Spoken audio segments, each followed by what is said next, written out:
Greetings, my V family all over the world. This is your chief.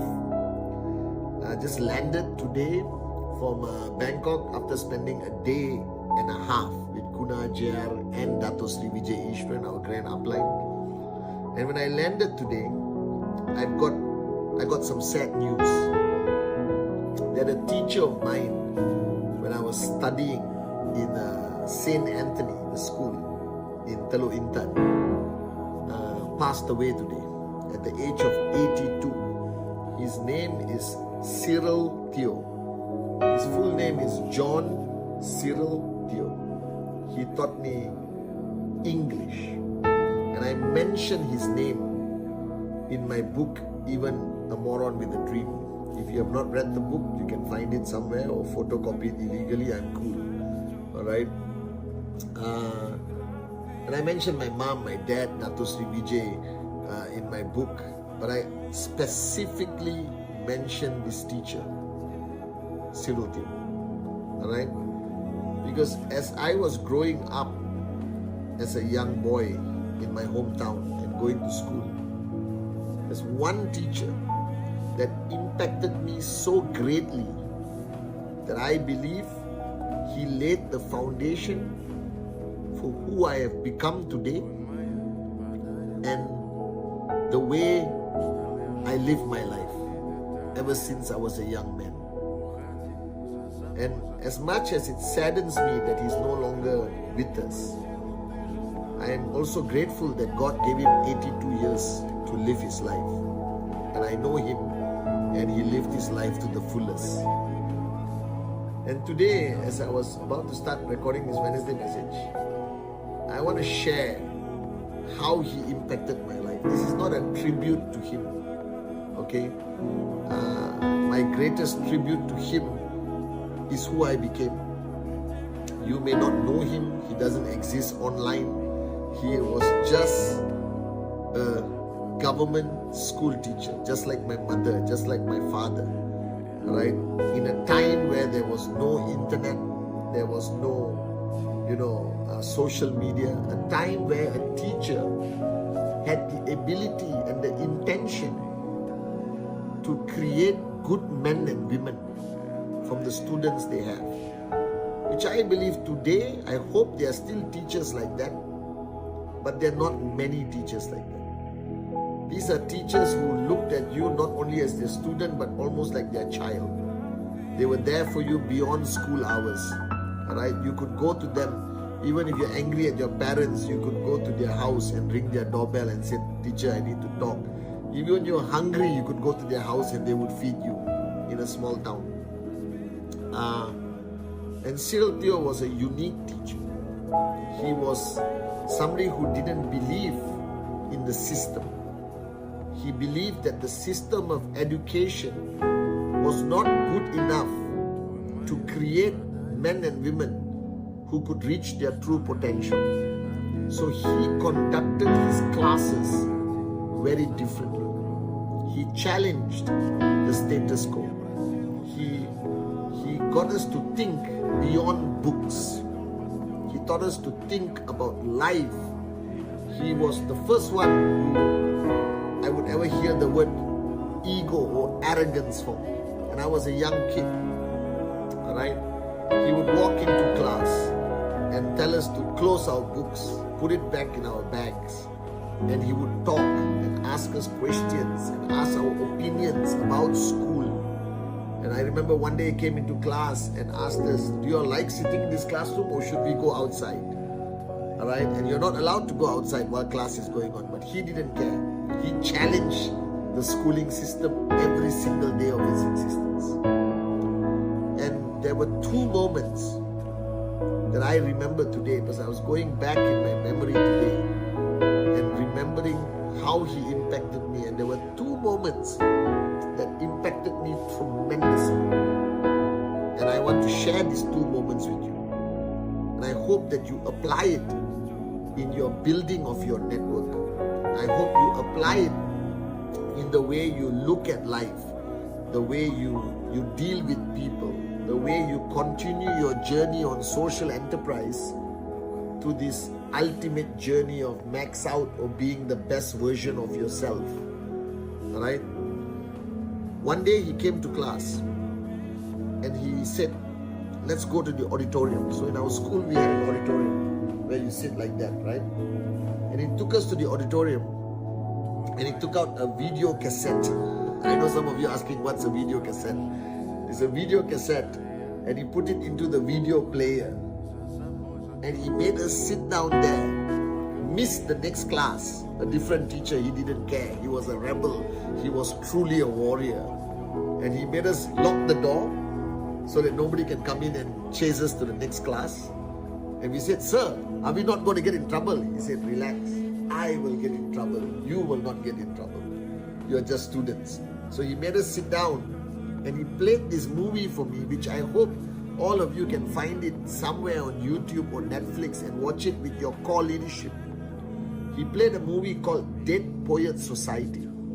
Dead Poets Society, the key actor is another great man by the name of Robin Williams. He's a comedian. But in that movie, he played a very serious role with comedy. And Robin Williams passed away, alright, I think last year. A great loss to us. And he played this movie about Dead Poets Society. And Dead Poets Society until today sticks here. Alright? It was a movie about like an international school with all rich kids with high level of discipline. Everyone used a tie and a jacket, that kind of school, you know, a prep school, all right, where they prepare people in a different way for the world. And he was a different kind of teacher, and he destroyed their system and tried to create not robots, but tried to create students who would conquer the world, listen to their heart, believe in their dreams, and become free. And that's why I said on my Instagram, never treat your downlines like your employees. Never treat them like your students in a prep school. You understand? That the power of your downlines is the power of freedom, is the power of freedom of choice, is the entrepreneurship in them. You understand? Don't build a system that will kill that entrepreneurship system just because you want control, just because you want performance. Having performance without entrepreneurship spirit will never be sustainable. You must give them enough belief that they are independent, that they are entrepreneurs. You just have to guide them and push them and empower them and uplift them and create systems that does not kill the entrepreneurship. And Robin Williams in this movie destroyed the system that was creating robots, you know, people who don't think, people who don't feel. And he told them to throw away their books, you understand? And he told them that these books are useless, don't read these books, throw it away. You understand? Let's talk about life and this and that. And he spoke about poetry that had meaning, that had rebelliousness, that you could challenge the status quo, that you are powerful, you are limitless. And the system removed Robin Williams from the school. And there was a scene where Robin Williams came back to the class to take his things. You can find it on YouTube. And the students stood on the table. And the students stood on the table and repeated a poem which had the words, "Oh Captain, my Captain." Alright? And this teacher, Cyril Theo, was once removed from my class. I don't know why, but he was removed. And the day he left us, his last day in class, I stood on the table and my friends stood on the table and we repeated this poem from Dead Poets Society, "Oh Captain, my Captain." Alright? And he didn't teach us after that anymore. So he introduced us to this movie called Dead Poets Society, which built the first foundation in me that I must not listen to the world. That it's okay to be different. That it's okay to think differently. It's okay to have an opinion even as a young teenager. It's okay to believe in the impossible. It's okay to dream even if I'm from a small town and the chances of success was almost zero for me, statistically speaking. You understand? And the second incident that changed my life, he's a smoker, right? And he doesn't care, he smokes in school. He's a rebel. Alright, coolest dude you could ever have as a teacher. So one day he was in the cars are parked in school, and he was standing there and he was smoking. And I walked past and he called me, he said, "Come here." Right? And he did his mentoring, you know, with a cigarette in his hand in school. Alright, that's how cool he was. And he told me the greatest lesson that I hold so dear to my heart. He said, "Padman, you don't have to be understood. It's okay to be who you are. It's okay to say what you feel. It's okay not to agree with the system. Alright? It's okay to hate school, because I hated school. Alright? It's okay to want to be who you want to be. Alright? It's okay to challenge adults. It's okay to disagree. It's okay to stand for what you believe in at any cost." And after that, that whole rebel in Padman Senatiraja was born. I challenged everything in school. I remember they didn't allow us, Kalai, if you're listening, they didn't allow us to keep a mustache. But Indians, we had mustache, we had facial hair when we were young. And a friend of mine lost his father and he had to keep a beard, and the school wanted to kick him out because you have to shave before you come to school. And all of us stood outside school with our friend, refused to come into school. Alright, so I started becoming a rebel at a very young age. I challenged the status quo. I didn't care about rules, because he taught me that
embark on this journey that could be risky, the most daring adventure you ever had in your life. That alone means you have ignited a certain fire in you, a fire that you are willing to challenge the norm. But you see, you must not do it with fear. As a young teenager, I was so afraid of consequence. You understand? The school had so much power over us. They could terminate you, they could suspend you, they could call your mother, then your mother will beat the crap out of you. You understand? And Cyril Theo was the one who told me, and he challenged the school, and he was suspended as a teacher. Can you imagine? All right? And he was punished constantly for challenging the system. And he taught me this. If you are planning a path of life that is different, you must have no fear.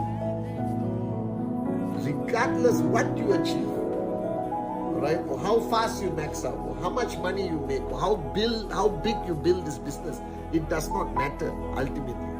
The day you lose that fear of consequence, the day you lose that fear of consequence of the decision you make, you are already the 1% of the world. Do you understand?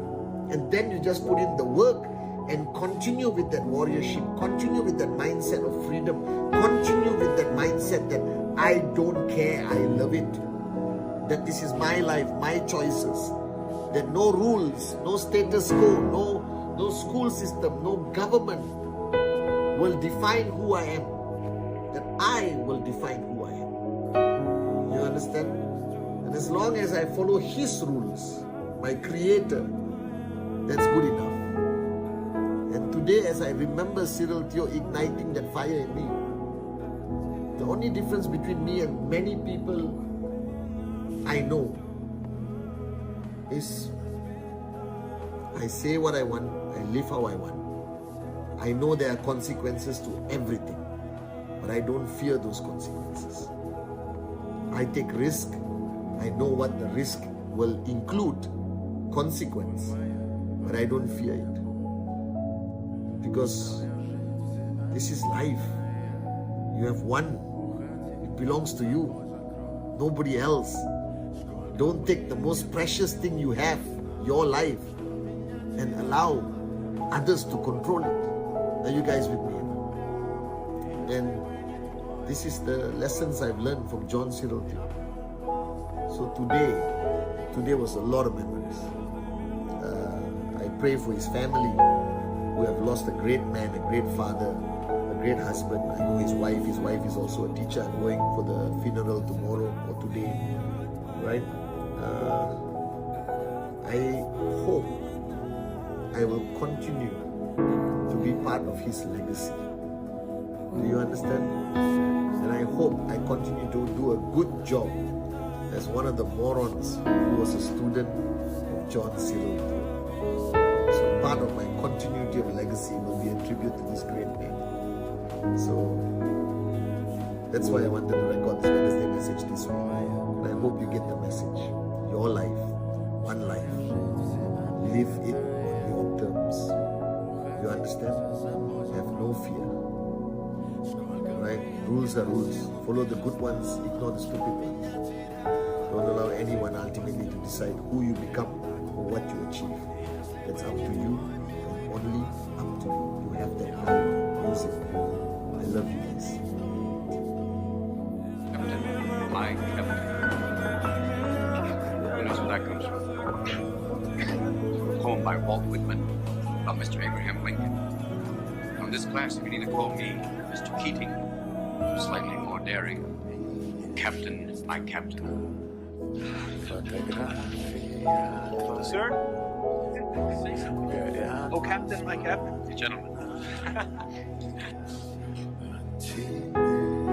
Captain, my captain. Sit down, Mr. Anderson. Sit down! This is your final warning, Anderson.